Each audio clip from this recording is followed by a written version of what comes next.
नमस्कार दोस्तों। स्वागत है आपका अपने YouTube चैनल इंस्टेंट ज्ञान में। आज हम अंकगणित के कुछ बेहद महत्वपूर्ण फार्मूले को डिस्कस करेंगे जो हमारी प्रतियोगी परीक्षाओं में अक्सर आते रहते हैं और उनके फार्मूले हमें याद रखने काफ़ी ज़रूरी होते हैं। इसका बेसिकली एक पार्ट बनवाया जा चुका है, तो ये अगला पार्ट है। उसमें जो चीज़ नहीं कवर हुआ था उसको इसमें कंटिन्यू करेंगे। तो बिना किसी समय गवाए हुए आइए शुरू करते हैं। पहला हम इसमें देखेंगे समांतर श्रेणी। समांतर श्रेणी जिसको हम लोग इंग्लिश में अरिथमेटिक प्रोग्रेशन भी कहते हैं। सबसे बेसिक सी सीरीज होती है जिसमें सीरीज के बीच में एक निश्चित अंतराल रहता है और वो निश्चित अंतराल से बढ़ती या घटती रहती है। इतना तो सबको पता होगा। खैर, इसमें एक जो पहला फार्मूला आता है एनवा पद का, जो सीरीज है उसका एनवा पद क्या होगा उसे हम टी एन से डिनोट करते हैं। वो इक्वल टू होती है A plus N minus one bracket में इंटू डी। ये एनवे पद की जो है फार्मूला है। इसमें टी एन ऑब्वियसली बात है, एनवा पद है। ए जो है ये प्रथम पद होता है। जो पहला पद होता है पूरी सीरीज का उसे ए बोलते हैं। और एन तो जितने नंबर ऑफ सीरीज हैं, मान लीजिए सीरीज में हमारे 4 पद हैं तो 4 हो जाएगी एन की वैल्यू। इसी तरह जितने भी नंबर होंगे एन की वैल्यू वो हो जाएगी। और डी, इसमें डी जो होता है उसे कॉमन डिफरेंस बोलते हैं। मतलब सीरीज के 2 पद के बीच की दूरी क्या रहती है, ये डी होती है। तो इसको जो है हमें याद रखना चाहिए। एक और इसमें इम्पोर्टेंट जो होता है फार्मूला वो होता है पदों का योग। मतलब ये तो कई सारे पद हैं, उनको अगर उसका सबका समेसन लेना हो, सबका योग करना हो तो वो क्या होगा, उसको हम पदों के योग को एस एन से डिनोट करते हैं। वो वैल्यू होती है n/2 ब्रैकेट में 2a plus n-1 into D. यहाँ पे भी सारे आपको बता ही दिए गए हैं। डी मतलब क्या होता है, एन मतलब क्या होता है, ए मतलब क्या होता है। तो ये दो इसके सबसे मेन फार्मूले हैं जो हमें बिल्कुल याद रखने चाहिए। अक्सर इसी को आगे पीछे करके और भी फार्मूले निकाले जाते हैं। जैसे एस एन की वैल्यू ये है तो इसमें एक और फार्मूले से निकाले जाते हैं n/2 अपान में a प्लस टी एन। इसको तो चाहे आप याद रखें या ना रखें, क्योंकि ये जो है ऊपर दोनों फार्मूले से आराम से आ जाएगा अगर आप गौर करेंगे तो मेनली ये फार्मूला पहला और दूसरा टी एन मतलब एनवा पद क्या होता है और एन पदों का योग क्या होता है एस एन, ये दोनों आप लोग जरूर याद रखिए। इसके बाद दोस्तों जो अगली श्रेणी होती है उसे हम लोग गुणोत्तर श्रेणी बोलते हैं।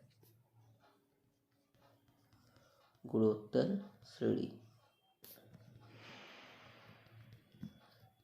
जिसको अंग्रेजी में हम लोग जियोमेट्रिक प्रोग्रेशन बोलते हैं।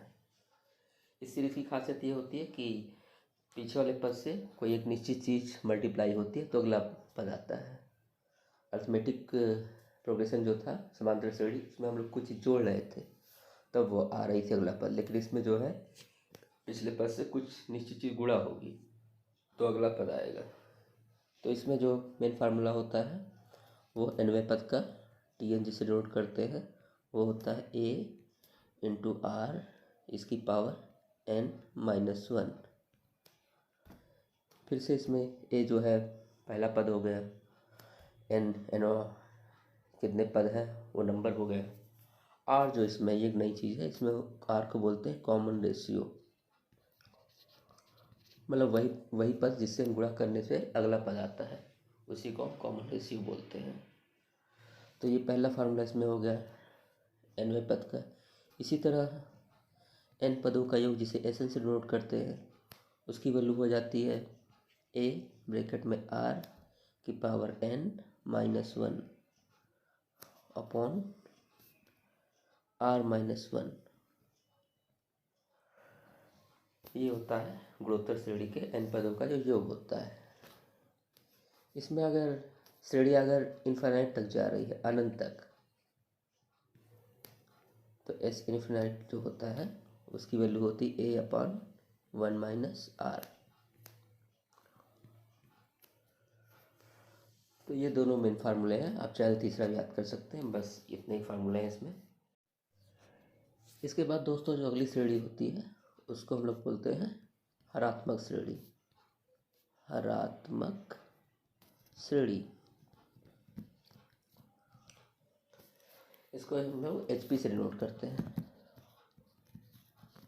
ये बेसिकली समांतर श्रेणी का व्युत्क्रम होता है, इनवर्स। तो इसमें अगर XYZ ये जो है हरात्मक श्रेणी में है तो यहाँ से y जो है हरात्मक माध्य हो जाएगा और उसकी वैल्यू होगी 2xz/x+z।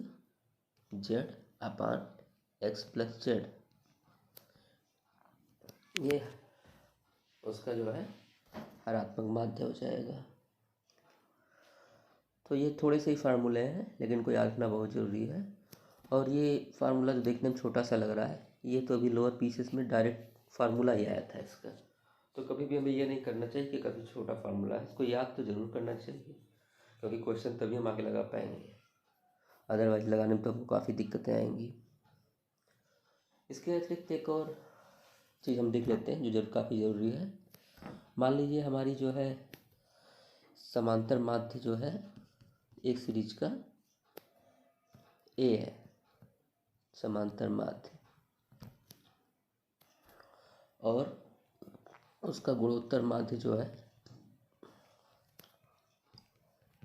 G है, और इसका हरात्मक माध्य जो है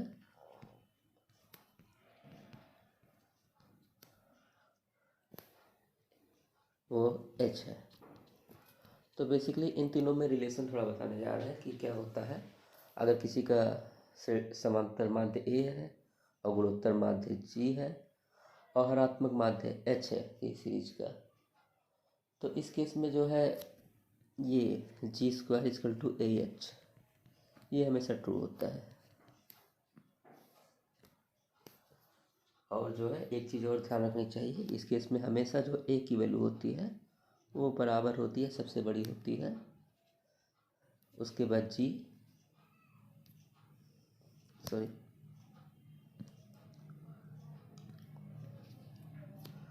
उसके बाद जो है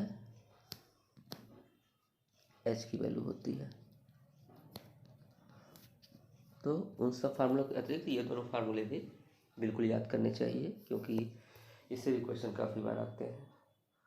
तो ये बहुत कम फार्मूले इस बार हमने बताए हैं जिससे कि वीडियो छोटा रहे और आप जल्दी जल्दी चीज़ों को याद करें। आशा करते हैं ये पार्ट आपको ज़रूर याद पसंद आया होगा। मिलते हैं हम फिर एक नेक्स्ट वीडियो में, तब तक के लिए अपना ख्याल रखिए।